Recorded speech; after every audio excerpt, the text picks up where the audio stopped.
भाजपा प्रदेश कार्यकारिणी की बैठक के बाद खटीमा पहुंचे सीएम धामी, जनता से की मुलाकात। कहा, जनता की समस्याओं को सुनने और निपटाने आया हूं खटीमा।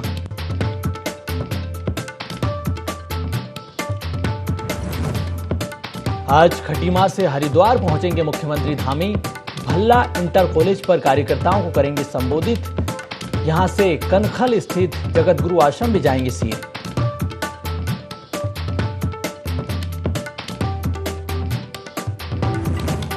सीमा विवाद में भारत नेपाल के बीच तीसरे दौर की वार्ता भी हुई विफल। नेपाली नागरिकों ने उखाड़े नो मेंस लैंड में लगे पिलर। दक्षों की सुरक्षा के लिए भारत ने अपनी सरहद पर लगाए थे पिलर।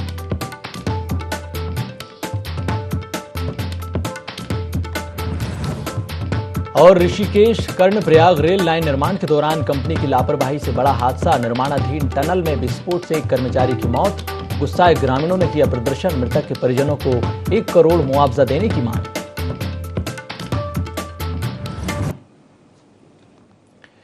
नमस्कार, देवभूमि लाइव देख रहे हैं आप। मैं हूं आपके साथ सोनू सेन। हरिद्वार से बड़ी खबर। उत्तराखंड के सीएम पुष्कर सिंह धामी का आज हरिद्वार दौरा है। सीएम धामी थोड़ी देर में हरिद्वार पहुंचेंगे। सबसे पहले भल्ला इंटर कॉलेज मैदान पहुंचेंगे। हेलीपोर्ट से यहां पर मुख्यमंत्री का भव्य स्वागत भी किया जाएगा। कार्यकर्ता उनके स्वागत में बेताब नजर आ रहे हैं। तो बड़ी खबर आपको बता दें, इंटर कॉलेज मैदान हेलीपोर्ट पहुंचेंगे मुख्यमंत्री पुष्कर सिंह धामी और हेलीपैड पर ही भाजपा के कार्यकर्ता उनका भव्य स्वागत किएंगे। स्वागत कार्यक्रम के बाद धामी कनखल स्थित जगतगुरु आश्रम में जाएंगे और हरिद्वार में होने वाले कार्यक्रम को आपको बता दें कि आरक्षित रखा गया है। सुरक्षा के लिहाज से पुलिस बल भी तैनात किया गया है। तो बड़ी खबर आपको बता दें, मुख्यमंत्री पुष्कर सिंह धामी का आज हरिद्वार दौरा है। यहां पर अब से थोड़ी ही देर में हरिद्वार पहुंचेंगे। हेलीपैड पर कार्यकर्ता उनका भव्य स्वागत करेंगे। सबसे पहले भल्ला इंटर कॉलेज मैदान पहुंचेंगे। हेलीपैड पर यहां पर उनका स्वागत किया जाएगा और भाजपा के कार्यकर्ताओं ने स्वागत की भव्य तैयारी की है। स्वागत कार्यक्रम के बाद कनखल स्थित जगतगुरु आश्रम में मुख्यमंत्री जाएंगे और जो कार्यक्रम आरक्षित रखा गया उसमें शामिल होंगे।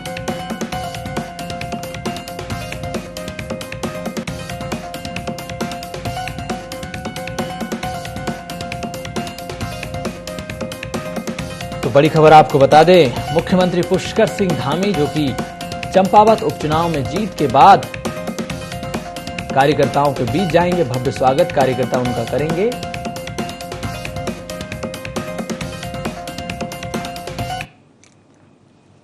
और इसी खबर पर प्रिंसिपल कॉरेस्पोंडेंट कैलाश बिष्ट हमारे साथ जुड़ चुके हैं।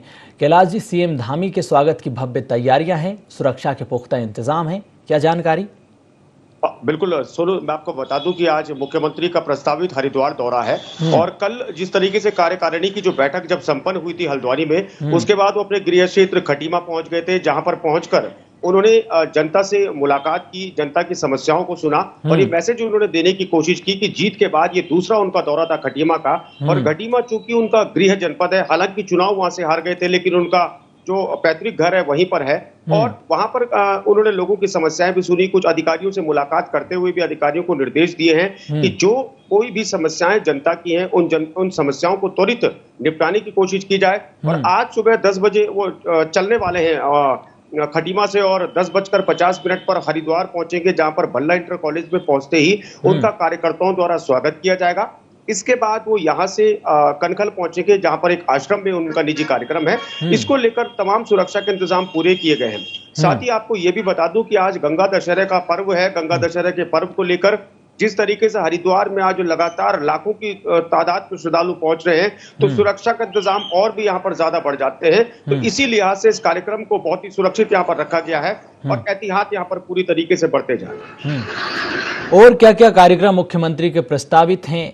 कुछ सामाजिक संगठन है, वो भी मुख्यमंत्री से मुलाकात करेंगे। वरिष्ठ नेताओं से भी उनकी मुलाकात होगी। माना जा रहा है कि कुछ समय के लिए वो कार्यकर्ताओं से और पदाधिकारियों से चर्चा भी करेंगे। हाँ, बिल्कुल देखिए, जीत के बाद अब अपेक्षाएं बढ़ जाती हैं किसी भी मुख्यमंत्री से, प्रदेश की जनता की या फिर संगठन से जुड़े लोगों की। और आज जिस तरीके से भल्ला इंटर कॉलेज जब वो पहुंचेंगे तो सबसे पहले स्वागत समारोह का कार्यक्रम मुख्यमंत्री का रखा गया है, जिस दौरान वो कार्यकर्ताओं से मिलेंगे और कुछ बीजेपी के जो आला नेता होंगे उनसे वो वहां पर मुलाकात कर सकते हैं, पदाधिकारियों के साथ बैठक वो कर सकते हैं। और उसके बाद उनका एक निजी कार्यक्रम है आश्रम में, और फिर उसके बाद देहरादून लौटने का ये कार्यक्रम है। लेकिन देहरादून वो लौटेंगे या नहीं, इस पर अभी संशय बरकरार है। अभी कोई भी उनका जो कार्यक्रम है देहरादून का वो जारी नहीं किया गया है। लेकिन जिस तरीके से बात करें, अब लगातार दौरों में सक्रिय हैं मुख्यमंत्री, लगातार हर जगह यहाँ पर जा रहे हैं, तो साफ संदेश है कि पूरे प्रदेश में कहीं भी दौरे कर सकते हैं, कहीं भी बैठ के ले सकते हैं। और अधिकारियों को लेकर जब सवाल यहाँ पर लगातार उठते हैं तो अधिकारियों को लेकर भी मुख्यमंत्री गंभीर दिखाई दे रहे हैं। और यही वजह है कि अब जो सुदूरवर्ती इलाके, अगर मैं पिथौरागढ़ की बात करूं, उत्तरकाशी की बात करूं, तो इन तमाम जगहों पर भी, क्योंकि खबरें जो निकल कर आ रही है वो यही है कि जो एसडीएम लेवल के जो अधिकारी हैं, जिलाधिकारी जो हैं, वो लगातार मॉनिटरिंग कर रहे हैं, लगातार चेकिंग कर रहे हैं कि समय के बाद यहाँ पर कोई अधिकारी कर्मचारी दफ्तर में ना आए, समय से पहले ही यहाँ पर लोग पहुंचे।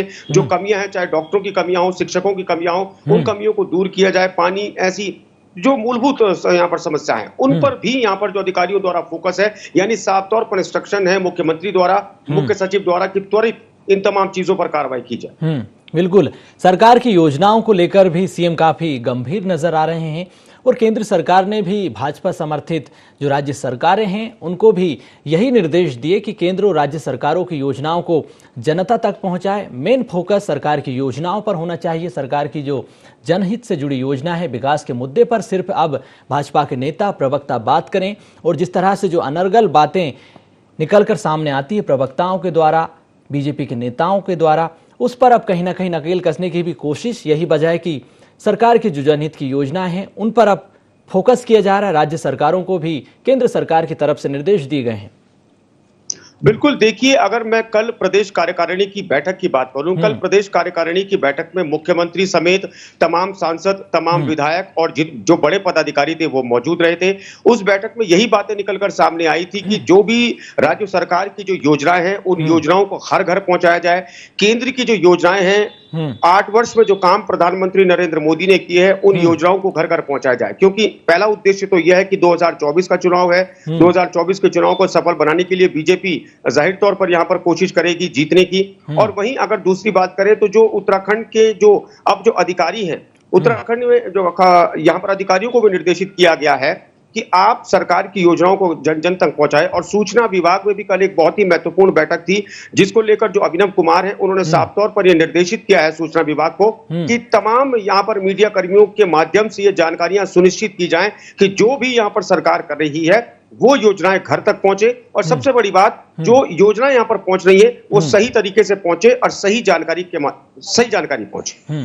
देखिए गिलास जी, एक बात तो साफ हो गई कि अब सीएम धामी जहां पर भी जाएंगे, जिस भी रैली सभा को संबोधित करेंगे, उनका फोकस सिर्फ सरकार की योजनाओं पर होगा। इससे पहले विपक्ष पर वो लगातार हमलावर रहते थे। विपक्ष की नाकामियों को जो पूर्ववर्ती सरकारें रही हैं, कांग्रेस की चाहे अन्य राजनीतिक दलों की, उन पर ज्यादा फोकस रहता था। लेकिन अब उनका एक ही फोकस रहेगा, एक ही गोल रहेगा कि वो सिर्फ सरकार की योजनाओं की बात करें और विपक्ष को अब उस कटघरे में खड़ा करने की कोशिश वो नहीं करेंगे। उनके केंद्र में सिर्फ सरकार की योजनाएं रहेंगी, केंद्र सरकार की योजनाएं हों, चाहे फिर वो राज्य सरकार की योजनाएं हों। क्योंकि मोदी मॉडल की अगर पहचान होती है तो वो होती है विकास के मॉडल से। लेकिन बीते 1-2 सालों से जिस तरह से देश में जो मुद्दे उछाले गए, उन मुद्दों के बाद से कहीं ना कहीं उस छवि पर गहरा असर पड़ा है। महंगाई की बात हम कर लें, बेरोजगारी की हम बात कर लें, और इन्हीं मुद्दों को समाप्त करने के लिए, महंगाई को कम करने के लिए हमने देखा कि कल रेपो रेट को बढ़ा दिया गया और राज्य सरकारें भी अब कुछ कड़े कदम उठाने जा रही है महंगाई को रोकने के लिए भी।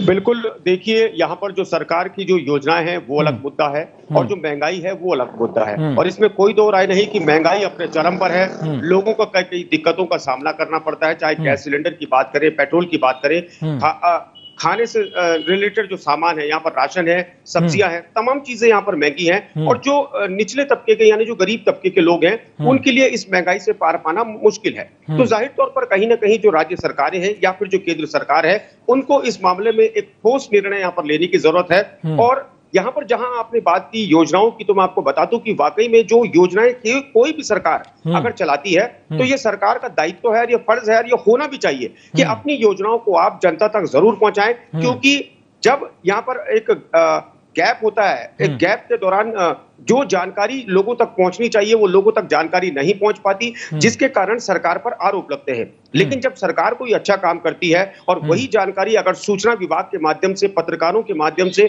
जनता तक पहुंचती है, तो जनता को भी ये मालूम चलता है कि वाकई में ये सरकार कार्य कर रही है और घर घर तक इन योजनाओं को पहुंचाया जा रहा है। तो इसीलिए अगर अपनी घोषणाओं को अपने द्वारा किए गए कार्यों को अगर घोषणा में कहना और अपने द्वारा किए गए कार्यों को अगर जनता तक संबोधित करना कोई भी अगर मुख्यमंत्री करता है तो इसमें कोई दो राय नहीं कि गलत है, बिल्कुल ठीक बात है। और जहां महंगाई का आपने जिक्र किया था, तो महंगाई को लेकर भी बिल्कुल एक कड़ा कदम इस वक्त सरकार को उठाने की जरूरत है ताकि लोगों को राहत मिल सके। विपक्ष लगातार सरकार की नीतियों पर सवाल उठा रहा है, चाहे वो बेरोजगारी की बात हो या फिर जो योजनाएं हैं, राशन वितरण की योजना, प्रधानमंत्री आवास योजना की बात अगर हो। सरकार जो दावे कर रही है उसके उलट स्थिति मौजूदा ग्राउंड जीरो पर स्थिति वैसी नहीं है जैसी सरकार दावा कर रही है। विपक्ष आरोप लगा रहा है कि प्रधानमंत्री आवास योजना के तहत जो मकान बन रहे हैं उनके काम अधूरे पड़े हैं और जो राशि मिलनी चाहिए थी, पहली दूसरी किस्त तो मिल चुकी है, तीसरी किस्त में काफी दिक्कत हो रही है और उस वजह से मकान के जो निर्माण कार्य हैं वो भी अधूरे पड़े हैं। देखिए सोनू, ये चीज को समझना बहुत जरूरी है कि जब भी कोई निर्माण कार्य खासतौर पर सरकारी संस्थानों का होता है या सरकार के अंदर का जो स्कीम्स होती है उनके तहत जब कोई निर्माण कार्य होता है तो उसमें कहीं ना कहीं पैसे की बहुत बड़ी बंदरबांट होती है, उसमें ठेकेदारी प्रथा होती है। और ये जो करते हैं यहाँ पर नेता लेवल से ये चीज नहीं होती, ये जो अधिकारी होते हैं और ठेकेदार होते हैं इनकी संलिप्तता की वजह से ही यहाँ पर गरीब लोगों को ये चीजें भुगतनी पड़ती हैं। अभी कुछ दिनों पहले हमने खबर को बड़ी ही प्रमुखता से यहाँ पर दिखाया था कि किस तरीके से जो प्रधानमंत्री आवास योजना के तहत जो आवास बन रहे हैं वहां पर सीमेंट की जगह सिर्फ रेत का इस्तेमाल किया जा रहा है और खामियाजा भुगतना पड़ता है उन ग्रामीणों को जिनके नाम पर ये तमाम आवास आवंटित है। तो कहीं ना कहीं ये चीज समझनी होगी, मुख्यमंत्री को इसमें गंभीरता पूर्वक यहाँ पर कड़े कदम उठाने होंगे। शासन के जो बड़े स्तर के जो आला अधिकारी हैं उन लोगों को यहाँ पर गंभीर कदम उठाने होंगे ताकि ठेकेदारी में जो आपसी मिलीभगत है, आपसी मिलीभगत का कोई असर गरीब लोगों पर ना पड़े। एक चीज और देखने वाली बात यह है कि कैलाश जी, बारिश का सीजन शुरू होने जा रहा है। मुख्यमंत्री ने भी जो अधिकारी हैं उनको भी निर्देश दिए हैं कि जो सफाई व्यवस्थाएं हैं और जो नगर निगम को निर्देश देने चाहिए, सफाई व्यवस्थाएं, नालियों के जो सफाई व्यवस्थाएं होनी चाहिए उसको लेकर भी उन्होंने अधिकारियों को निर्देश दिए हैं। चाहे वो सड़क किनारे पेड़ों की कटाई की बात हो, नालियों की सफाई हो और जो तालाब हैं, जल स्रोत हैं उनकी सफाई के भी उन्होंने निर्देश दिए हैं। हरिद्वार में भी जो नदी नाले हैं, नालियां हैं और जो तालाब हैं उनको समय से पहले सफाई करने के निर्देश उन्होंने दिए हैं। बिल्कुल, देखिए मैं आपको बता दूं कि निर्देशित यहाँ पर किया गया है अधिकारियों को और कर्मचारियों को, क्योंकि बरसात का सीजन हम कुछ दिनों बाद आने वाला है और उससे पहले ही अगर नालियों की सफाई हो जाएगी तो जाहिर तौर पर है कि जल भराव की जो समस्या है वो नहीं होगी। क्योंकि अमूमन जल भराव से शहर में कई तरह की दिक्कतें आती हैं। जहां पर गड्ढे होते हैं उनमें जब पानी बढ़ जाता है तो एक्सीडेंट्स होने के खतरे होते हैं, कई बार लोगों की जान चली जाती है। तो इन तमाम चीजों को एहतियात बरतते हुए यहाँ पर खुद यहाँ पर जो एमएनएज होते हैं, एमएनएज को भी निर्देशित किया गया है शासन की ओर से कि त्वरित ऐसी जगहों का चिन्हीकरण किया जाए, वहां पर भरान उन गड्ढों का किया जाए और साथ ही जो नालियां हैं, नालियों की यहाँ पर साफ सफाई की जाए, नालियों को खाली करवाया जाए अगर गंदगी से हटी पड़ी है। और इसका असर देखने को भी मिला है। अगर मैं राजधानी देहरादून की बात करूं तो यहाँ पर भी जल भराव की स्थिति रहती है, यहाँ पर भी कई जगह यहाँ पर नालियां हटी पड़ी रहती है गंदगी से। लेकिन अब जब निर्देश यहाँ पर दिया गया है तो कुछ न कुछ अब सफाई व्यवस्था दिखती नजर आ रही है। हालांकि इसमें अभी बहुत और यहाँ पर काम होना बाकी है। नगर निगम को और ज्यादा यहाँ पर काम होना होगा, क्योंकि जिस तरीके से शहर में निर्माण कार्य चल रहा है तो ये सरकार के लिए भी चुनौती है और खुद नगर निगम के लिए भी चुनौती है। बिल्कुल कैलाश जी, तो मुख्यमंत्री ने जो विभागीय मंत्री हैं उनको भी निर्देश दिए हैं, आयुक्तों से भी बातचीत की। बहुत धन्यवाद आपका तमाम जानकारी के लिए। तो मुख्यमंत्री पुष्कर सिंह धामी का ये दौरा हरिद्वार का काफी महत्वपूर्ण है। कार्यकर्ता जो कि उनके स्वागत के लिए तैयार हैं, अब से कुछ ही देर में वो हरिद्वार हेलीपैड पर पहुंचेंगे। उत्तराखंड के मुख्यमंत्री पुष्कर सिंह धामी अपने दैनिक कार्यक्रम के तहत भाजपा प्रदेश कार्य समिति की बैठक में प्रतिभाग करने के बाद खटीमा पहुंचे। मुख्यमंत्री धामी खटीमा के राधा स्वामी सत्संग मैदान में बने हेलीपैड पर उतरकर वहां से कार द्वारा अपने कार्यक्रम में प्रतिभाग करने पहुंचे हैं, जहां पर भाजपा के कार्यकर्ताओं ने उनका भव्य स्वागत किया है। चंपावत विधानसभा उपचुनाव में ऐतिहासिक जीत के बाद दूसरी बार मुख्यमंत्री धामी खटीमा पहुंचे हैं। इसी दौरान मुख्यमंत्री ने बताया कि लोगों से जनसंपर्क, संवाद और समाधान के लिए यहां पर पहुंचे हैं। लोगों की समस्याएं भी उन्होंने सुनी है, निराकरण के निर्देश भी दिए हैं। जनसंपर्क है, लोगों को सब संवाद है, लोगों से मिलना जुलना है, सभी की जो भी बातें हैं, जो समस्या है उनकी सुनवाई, समाधान जगह जगह। और इसी खबर पर संवाददाता अशोक सरकार हमारे साथ जुड़ चुके हैं। अशोक, मुख्यमंत्री धामी जीत के बाद दूसरी बार पहुंचे हैं, लोगों की समस्याएं उन्होंने सुनी हैं, निराकरण के निर्देश भी दिए। अशोक जी जी सोनू जी, यहाँ दूसरी बार जीतने के बाद खटीमा पहुंचे मुख्यमंत्री धामी जी और जनता ने उनकी स्वागत किया। कार्यकर्ताओं ने जोर शोर से स्वागत किया। बड़ी खुशी का एक माहौल था इन लोगों में और जो है कार्यकर्ताओं की और जनता की समस्या भी उन्होंने सुनी। कुछ कार्यों को ने निर्देश भी दिए अधिकारियों की समस्या का निराकरण के लिए। जी चलिए, बहुत धन्यवाद तमाम जानकारी के लिए अशोक।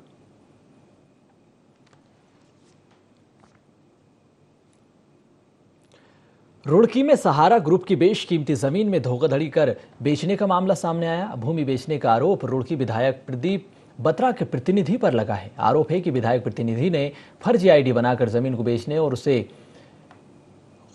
खुर्द बुर्द करने के काम भी किए हैं। आपको बता दें कि एडवोकेट संजीव वर्मा ने पत्रकार वार्ता के दौरान बताया कि हरिद्वार रोड स्थित कान्हापुर ग्राम में सहारा ग्रुप की बेशकीमती जमीन पर रुड़की के कई नामी ग्रामीण लोगों की कड़ी नजर है, जिसमें रुड़की विधायक प्रतिनिधि अनीस ने भी फर्जी दस्तावेजों से इस भूमि को बेचने का काम किया। एडवोकेट संजीव वर्मा ने बताया कि इसकी जानकारी पुलिस को भी दी थी, लेकिन विधायक की सांठ गांठ के चलते आरोपियों पर कोई मुकदमा दर्ज नहीं हो पाया, लेकिन हमने न्यायालय के माध्यम से मुकदमा दर्ज कराया है। इसके साथ ही उन्होंने कहा है कि हम इनके चंगुल से जमीन को कब्जा मुक्त कराने के प्रयास पहले भी कर रहे थे और अभी भी कर रहे हैं।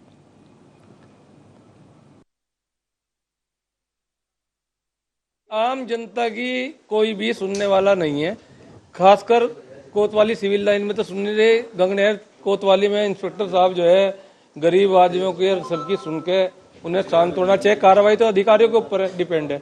जैसे टीम कप्तान नचाएगा वैसे ही खिलाड़ी साथ के काम करेंगे, लेकिन कोतवाली सिविल लाइन में एक आदमी की नहीं सुनी जा रही है। मैंने भी उसका कई महीने से सफर करा है। मेरी रिपोर्ट जो है कोतवाली ने रिसीविंग के बाद भी नहीं की थी। 3 महीने बाद वो रिपोर्ट हुई, उन्हीं लोगों ने दोबारा एक फ्रॉड कर दिया। पहले 15-16 बीघे का करा के 26 बीघे जमीन का कर दिया। मात का तो मुझे पता नहीं, लेकिन अगर जो पूरे शहर नहीं पूरे उत्तराखंड में पता है कि वो प्रदीप बत्रा जी हमारे जो विधायक हैं उनका एक खास आदमी है। पहले वो खनन माफिया था, लेकिन आज की डेट में रुड़की हरिद्वार जिले का एक ठीक अच्छा खासा भू माफिया है। जान का खतरा नहीं है, क्योंकि मेरे ख्याल में सारे मेरे क्लाइंट हैं, तो जान का खतरा तो नहीं। जिसके पास जाएंगे मुझे कोई बता ही देगा, उनमें मेरे कुछ हमदर्द भी तो है। पिथौरागढ़ जनपद में लंबे समय से डॉक्टर की कमी से जूझ रहे स्वास्थ्य विभाग को बड़ी राहत मिली है। शासन ने जनपद में संविदा पर 24 डॉक्टर भेज दिए हैं। जिला चिकित्सालय समेत अन्य विकास खंडों के प्राथमिक और सामुदायिक स्वास्थ्य केंद्रों में डॉक्टर की कमियों के चलते क्षेत्र के लोगों को काफी परेशानी हो रही थी, स्वास्थ्य सुविधाएं नहीं मिल पा रही थी। डॉक्टर HS ने बताया है कि शासन द्वारा पिथौरागढ़ जनपद को 24 संविदा डॉक्टर मिले हैं, जिसमें 5 गंगोलीहाट, 5 कनानी छीना और 3 डॉक्टर के अलावा आपको बता दें कि 3 डॉक्टर बेरीनाग में भी भेजे गए हैं। 24 डॉक्टर के जनपद को मिलने से सीमांत क्षेत्र की व्यवस्थाएं काफी सुधार देखने को इनमें मिलेगा। शासन द्वारा जो है पिथौरागढ़ जनपद को 24 जो है संविदा डॉक्टर मिले हैं, जिसके जो है 5 गंगोलीहाट में दे रखे हैं, 5 कनाचीना ब्लॉक में दे रखे हैं, 3 डीडीहाट में दे रखे हैं और 3 जो है यहाँ बेरीनाग में दे रखा है। सब में लगभग मेरे, क्योंकि जो है कुछ जो है 31 के आसपास जो PG करने गए हैं उन्हीं को रिप्लेस करना भी बहुत टफ हो जाएगा। भारत सरकार के संयुक्त सचिव और अमृत सरोवर परियोजना के नोडल अधिकारी उपेंद्र कुमार जोशी अल्मोड़ा पहुंचे। यहां बीते दिनों आपको बता दें कि परियोजना को लेकर जिला प्रशासन के कार्यों की भी वो समीक्षा कर रहे हैं। अमृत सरोवर के लिए 79 साइट का चयन हुआ है, जिसमें उपेंद्र कुमार ने खुद 6 साइट का निरीक्षण किया। नोडल अधिकारी ने जिला प्रशासन के कार्यों पर संतुष्टि जाहिर की।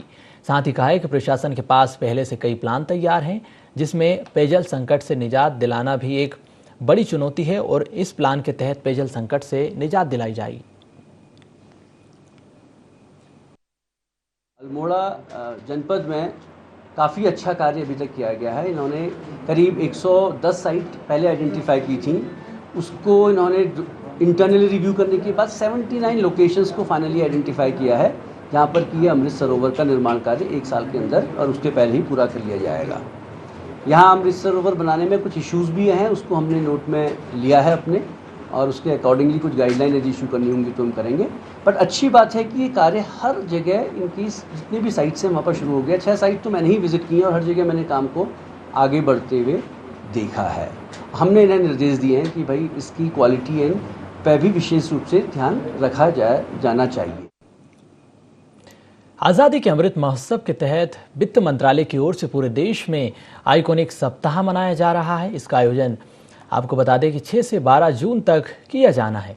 इस कार्यक्रम के तहत बुधवार को चमोली जिला मुख्यालय स्थित प्रगति वेकेंट हॉल गोपेश्वर में सभी बैंकों की ओर से विशेष क्रेडिट आउटरीच कैंप का आयोजन किया गया। कार्यक्रम के मुख्य अतिथि जिला अधिकारी वरुण चौधरी ने बैंकों की ओर से लाभार्थियों के बीच विभिन्न ऋण योजनाओं से संबंधित चेक एवं ऋण स्वीकृति पत्र वितरित किए हैं। इसके अलावा पिछले वित्तीय वर्ष में बेहतर कार्य करने वाले बैंक शाखाओं के अधिकारी और स्टाफ कर्मचारियों को सम्मानित भी किया है। कार्यक्रम के दौरान लोगों को वित्तीय साक्षरता कार्यक्रम की भी जानकारी दी गई। सेल्फ एम्प्लॉयमेंट की जो स्कीम्स चल रही हैं वो हमारे वेरियस बैंक्स के थ्रू इम्प्लीमेंट करी जा रही हैं। यहाँ पे आज हमने लाभार्थी जो हमारे सक्सेसफुल लाभार्थी हैं जिन्होंने अच्छा काम करा है उनको बुला के आज हमने सम्मानित किया है। इसमें SBI, PNB, union bank, Canara bank और अन्य बैंकों के लाभार्थी हैं। मुख्यमंत्री स्वरोजगार योजना, मुख्यमंत्री स्वरोजगार योजना, पर्यटन की जो हमारी योजनाएं चल रही हैं, इसमें विभिन्न योजनाओं के लाभार्थियों को आज हमने बुला के यहाँ पे सम्मानित किया। आज़ादी का अमृत महोत्सव के अंतर्गत आउटरीच प्रोग्राम रखा गया है, जिसमें चमोली जिले में अभी जिलाधिकारी महोदय ने आके जितने भी हमारे स्वरोजगार से संबंधित लाभार्थी थे उनको चेक वितरण किया, स्वीकृति पत्र वितरण किया और सभी लाभार्थियों को प्रोत्साहित किया कि आगे और लोग भी जो है ना गवर्नमेंट स्कीम के अंतर्गत आवेदन कर ज़्यादा से ज़्यादा स्वरोजगार प्राप्त करें। चमोली के नंद प्रयाग चंडिका मंदिर में लक्ष्मी नारायण मूर्ति स्थापना और विवाह यज्ञ का शुभारंभ हो गया है। मंदिर समिति के अध्यक्ष डॉक्टर जगदीश प्रसाद वैष्णव ने इसको लेकर बताया है कि 8 से 12 जून तक मंदिर में पूजा पाठ आयोजित किए जाएंगे। 11 जून को लक्ष्मी नारायण का पुनर्विवाह होगा। 31 वर्षों के बाद ये आयोजन किया जा रहा है। दरअसल 25 अगस्त 1884 को क्षेत्र में आई आपदा में लक्ष्मी मंदिर बह गया था, जबकि चंडिका माई और नारायण की मूर्ति सुरक्षित स्थान पर बनी हुई थी। लक्ष्मी मंदिर की पुनर्स्थापना के लिए कार्यक्रम आयोजित किया जा रहा है।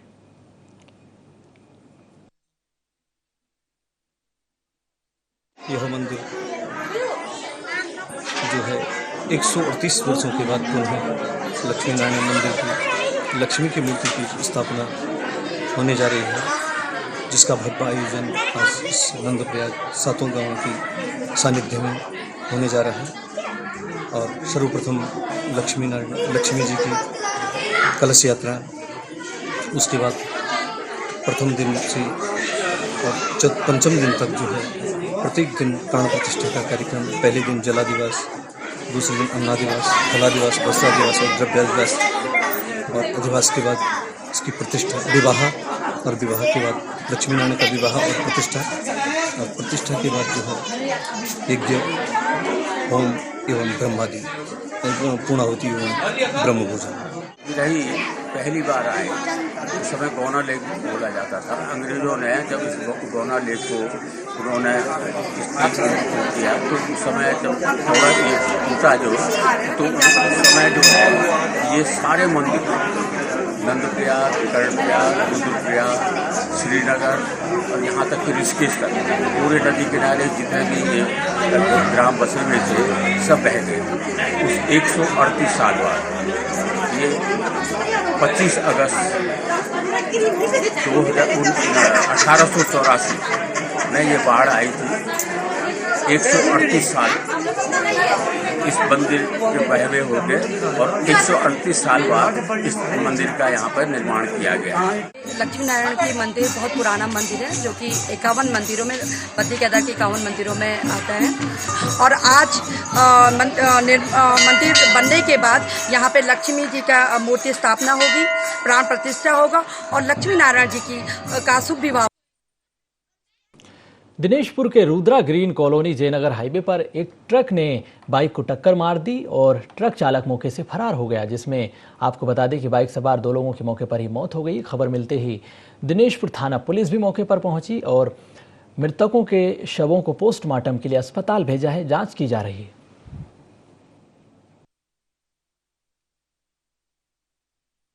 सूचना मिली थी कि जयनगर पंप के पास में एक एक्सीडेंट हुआ है, जिसमें 2 व्यक्ति घायल हुए हैं।